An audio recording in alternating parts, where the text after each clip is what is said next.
everybody. My name's Amir. Farha. I'm the co-founder of Beko Capital. We're a venture capital firm that invests in early stage technology businesses that are trying to disrupt industries in the Middle East, right? So this presentation, I'm going to talk quickly on how SMEs like yourselves can really think about transforming your businesses. The panelists or the speakers beforehand walk through design and other interesting things that are, at the forefront of technology. I'm probably going to bring it back a bit to tell you where we are today and what can be done to your businesses moving forward. So we all know that SMEs are the backbone of most economies, especially in the Middle East. The UAE, obviously 70% is contributed by SMEs, 70% of GDP. But what's interesting is over the past decade, technology has allowed for a lot more cross-border data flowing between countries in the region. 150 times, it's grown 150 times over the past 10 years, and that growth of data flow is an opportunity for businesses like yourselves to capitalize on by using technology. The problem is that we haven't invested enough in our infrastructure. If you take the Middle East versus North America and Western Europe, we are far below what we should be spending in IT infrastructure in order to benefit our businesses and the economy as a whole. Interesting fact is basically businesses today, you think most of the companies in the Middle East or specifically the UAE are online today, but actually less than a third, actually less than 20% are online. I mean, think about that. One in five businesses that you meet in the UAE are actually online versus 60% in the US. And I think just the fact that people need to be online to benefit from this technology shift is the most important thing. And then you can add more tools and services on top of that to be able to benefit from the digital economy. So there are two ways we're going to go through. I'm going to go through two ideas for you and your business to leverage technology. One is to become a full stack business. I mean, it's very difficult, but that's essentially disrupting your own business and making technology at the core, right? And we're going to go through one example, which is a company called Warby Parker. It's a seller of online retailer of eyewear products, right? Obviously, it's a traditional business selling eyeglasses, but they've taken technology and put it at the core of their business model.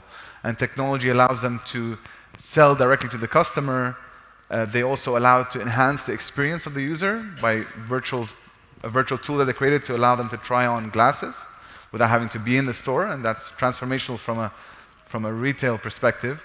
They also are able to market to audiences on digital means and use the data they get from these customers to design better products and provide better services to their overall customers. But the interesting thing, I mean, just to show you how technology on a full stack business that's transforming an industry, in 5 years, they were able to generate $100 million in revenue, whereas Sunglass Hut, which is one of the biggest retailers of sunglasses, took them 20 years to generate that. And that's the difference when you use technology in the right way to disrupt an industry. Second way, obviously, is to use the cloud services that exist in the market today. I mean, there's an abundance of them. Some of them you're going to see speaking shortly on the panel. But essentially, these businesses are able to provide tremendous benefits to your companies, right? Whether it's savings, greater revenues, or efficiencies. And I think today, just to give you an idea of a statistic, in the US, 69% of SMEs use cloud services, whereas in the UAE, it's 15%. So I think the example we're going to showcase is Shopify, but really what the point of this example is that if you leverage the right technology services for your business, you can really open up new channels for growth. And so Shopify is an online store builder, if you want to simplify it, which allows you to basically, if you're a merchant selling physical goods or any goods online, you can create a storefront in a matter of minutes and start selling.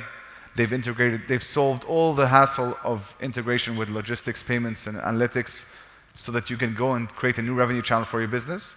But the best example is small businesses have about 325,000 businesses using this software globally, right?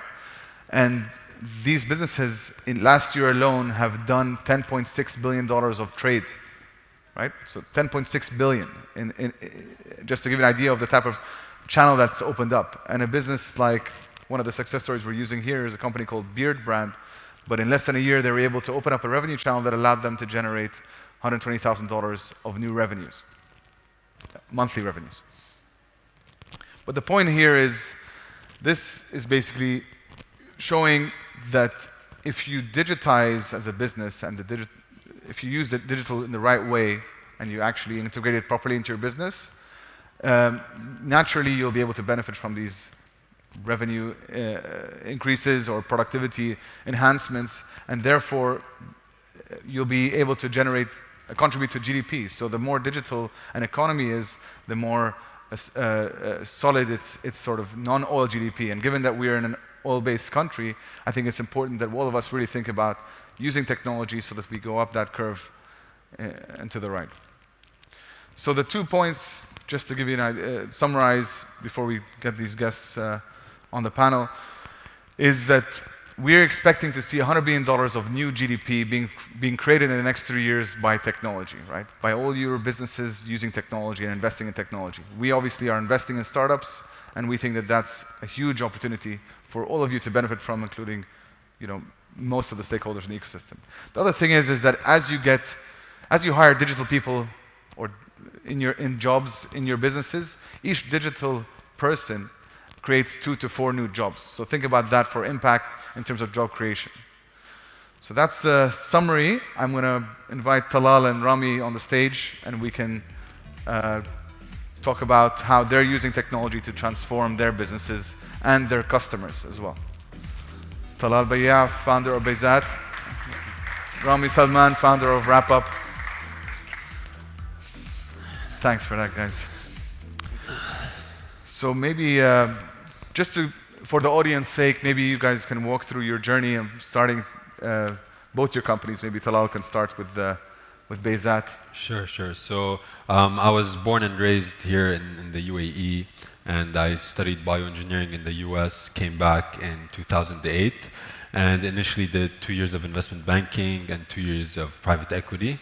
And the way we started with Beardbrand is, we never really imagined we'd be here today, but it was with the simple premise of wanting to solve problems, right? So we saw specific problems in the insurance industry, in the financial services sectors, and what keeps us going is giving people a better way to do things.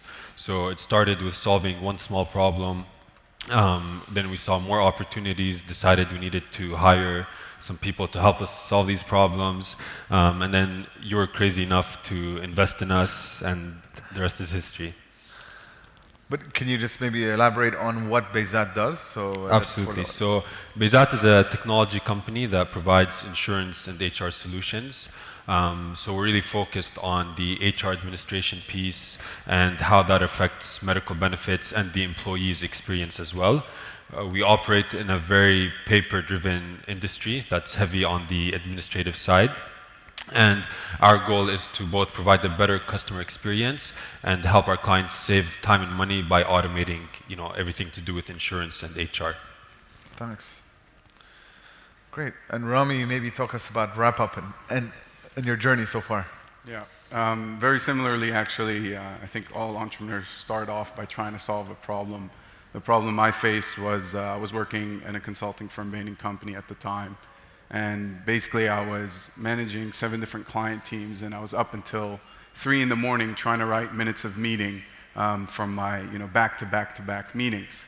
And I really needed a tool to help me summarize meeting discussions. And what started off as kind of a simple tool that digitized discussions by recording them, tagging notes to important parts of that conversation, playing them back to quickly write up my summaries, turned into a much more automated process. And now WrapUp is really a smart voice recording platform that uses AI to summarize discussions centered around specific use cases. Like for project management, what we'll be able to do is actually identify action items and be able to pull that out of the discussion. For sales discussions or more transcripted discussions, we can actually segment the recording according to a specific taxonomy of words. And so in terms of digitization, it's really a assisted AI that helps people become more efficient in the way that they work. Awesome. Okay, so Talal, how do you think technology is impacting a sector like insurance, which is very traditional. How do you think you've leveraged technology to disrupt that space, and really, what is your plans going forward in that sector? Absolutely. So, I mean, we look at disruption sort of in two stages, and I think it's the same thing for most startups and technology companies. So initially, we're disrupting the customer experience, meaning that we're giving them a simpler, faster, better way to do things they've already been doing. And we've already achieved that by making it simpler to actually buy your health insurance, use your health insurance, etc. Now, I think the second stage, and where you become really disruptive, is within your sector, how are you fundamentally different internally and operationally, right? So, we deal with a lot of paperwork because that's the nature of insurance and HR administration. So our clients see, a technology-enabled experience, but in the background, we have 50 people working around the clock to kind of make things happen smoothly. So I think the next evolution for us is how are we fundamentally different internally, right? And how are we using technology to give a better experience, but at the same time hitting two birds with one stone and making our life easier. So to give you an example specific to the insurance sector, most insurance companies and brokers deal with a lot of reimbursement claims, right? So when you sell health insurance to people, they go to different hospitals, they'll send you claim forms, and you have to process that. And it's actually quite a sizable division within, our competitors. How we're different is we make it easy to use your policy with our app, Beardbrand Benefits. So what that means is if you wake up with back pain tomorrow, you'll just open up the app, type in back pain, we'll tell you what's covered in your policy, what's not covered in your policy, and then we'll tell you where to go to get treated in your direct billing network. So that's giving a better customer experience, but at the same time, it saves us from having to process reimbursement claims because now we're directing our clients to those facilities where they don't need to do reimbursement claims. Awesome. And Rami, maybe you can walk us through, so far with your product, you're targeting, I guess, a range of business use cases. Maybe you can, for the relevancy of the audience, explain some use cases where you can actually really impact their businesses. Yeah.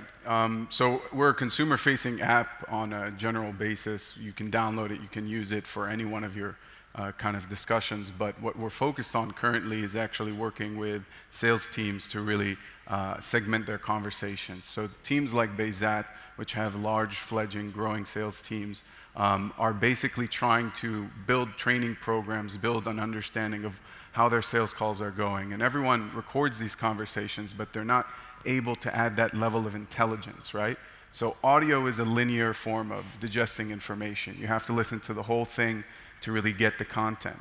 And what we're doing is we're actually segmenting that either through a search, you'll be able to jump to a specific moment, or with a custom-built taxonomy.